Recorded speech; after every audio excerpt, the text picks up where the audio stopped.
Great start to the week. We did have some nice weather today. It was a little bit windy at times. We did see some gusty winds again this afternoon, but winds are calming down tonight. We do look to stay dry at least into Tuesday, but by Wednesday, we are already tracking our next rainmaker. And along with the chance for some rain, we'll have the chance for some thunderstorms, also some pretty gusty winds, 35, 45 miles an hour, enough to where we could see a few isolated power outages. So that's why we have put out the first alert. So let's get right into it. The first alert goes for every single county in the CSRA. Everyone's going to have that wind threat with these gusty winds, 35 to 45.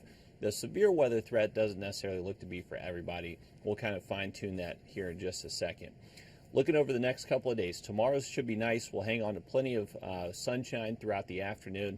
More clouds will start to move in Tuesday night, and then conditions start to deteriorate as we head into Wednesday.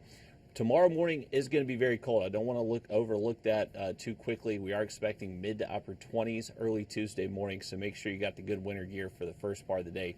And high temperature wise, we're only topping out to the mid 50s heading into tomorrow afternoon. Here's a look at Doppler Max radar. So we do have high pressure over the southeast. This is what brought us a lot of sun today.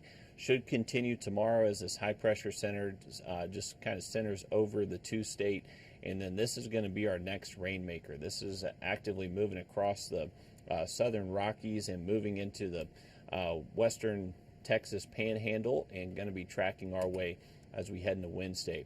This is going to be our general setup, so not taking a track too different from the one that just moved through this past Sunday.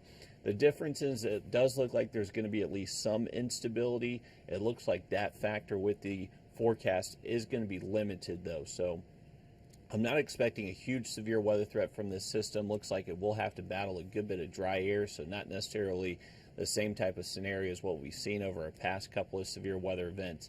But it could change. So that's why we are putting out the first alert. Just want to make sure you are staying weather aware on Wednesday.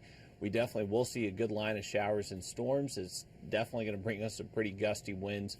The isolated tornado threat, that's what's kind of TBD at the moment. Don't necessarily have a ton of confidence in the tornado threat, but it is possible. So I just want to put it on your radar, make sure you know where to, just to stay weather aware out there on Wednesday.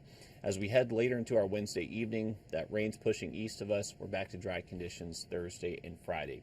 Let's take a close look at our in-house models hour by hour. So once again, sunshine through tomorrow afternoon with high temps mid to upper 50s.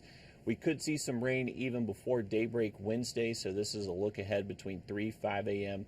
We kind of have these prefrontal showers, and this would most likely be from a warm front kind of lifting north through the region. So if that warm front's able to get far enough north to where we can kind of tap into what we call the warm sector of this system, then the chance for severe weather is going to be with us.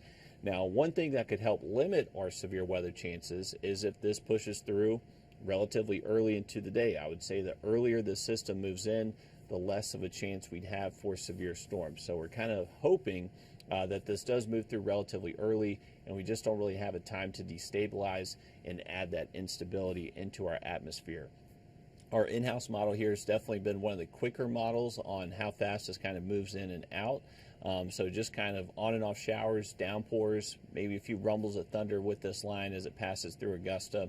Later into the afternoon, by around 2, 3 o'clock, a lot of that worst weather is now moving into the eastern CSRA and moving closer towards the coastline. So kind of the later the system reaches you, the slightly higher severe weather chances you would most likely have, because you just have enough time for that sun to kind of mix out some of that cloud cover and potentially just get a little bit more moisture into the lower levels of the atmosphere. So that is kind of the question marks to the forecast, the exact timing. If it moves through early, severe weather threat looks unlikely, but if it moves through a little bit later, that's when we could have some issues with a couple of warnings. But we will see much cooler air move in behind this front. We're back down to the 30s for lows Thursday, and then high temperatures look pretty chilly Thursday and Friday afternoon. Now, we've talked about the severe weather threat. We're also just going to see straight up windy conditions from a very tight pressure gradient from this system. So we could see some wind gusts 20, 30 miles an hour early into the day.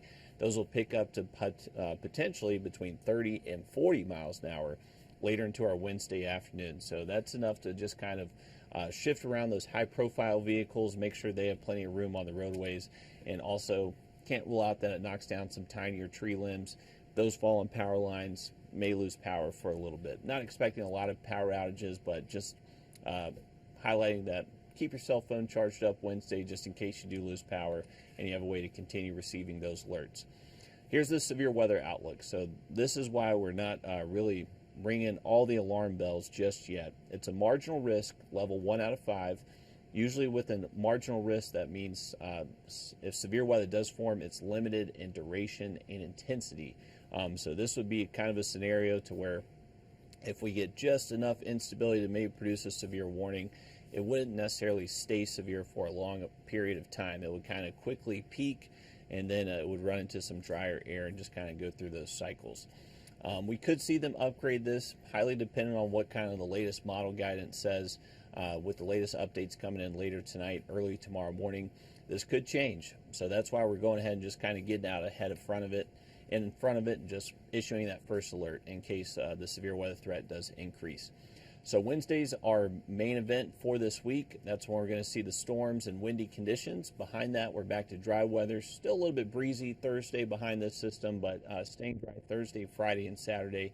And then heading into this weekend, we could see some more showers kind of move in late into the day on Sunday. So looking at the next 7 days, once again, a cold Tuesday on tap, waking up in the mid-20s. We'll have that first alert issued Wednesday for some windy conditions and storms as well. But dry weather Thursday, Friday, Saturday, and then another system kind of shows up Sunday night into Monday and brings us that next chance for rain. Overall, our temperatures are not going to be too warm this week. Wednesday is going to be our warmest day ahead of that front to where we could briefly hit the mid to upper 60s. But for the most part, it looks like our temps will be trending a little bit below average for the next 7 days. But definitely keep it here for weather updates through Wednesday, and we'll continue to keep you updated. We'll see you again on News 12 at 11.